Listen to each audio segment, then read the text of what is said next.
Dalawang hininalang drug personality ang naaresto sa Santa Cruz Municipal Police Station sa sinagawang magkahiwalay na operasyon sa Bubukal, Laguna.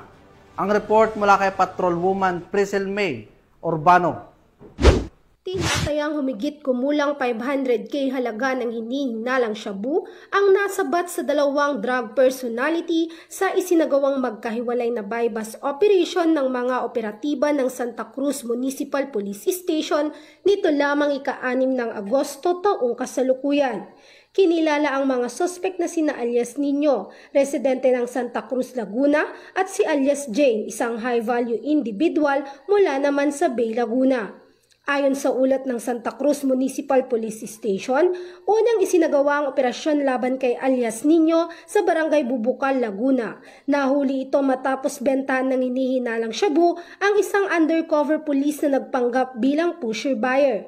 Nasamsam mula sa kanya ang 3 sachet ng hinihinalang shabu na tumitimbang ng humigit kumulang 36 na gramo na may standard drug price na 244,800 pesos. Na-recover din ang ginamit na bypass money at isang coin purse. Samantala sa iwalay na operasyon sa Barangay Duat, Santa Cruz, naaresto si alias Jane matapos rin bentahan ng iligal na droga ang nagpanggap na pusher buyer.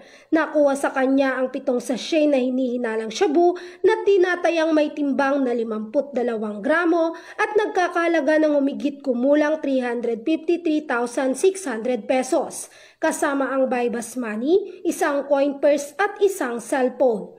Ang dalawang suspect ay kasalukuyang nasa kustodiya ng Santa Cruz Municipal Police Station habang inihahanda ang mga kaukulang dokumento para sa pagsampa ng kasong paglabag sa Republic Act 9165 o Comprehensive Dangerous Drugs Act of 2002.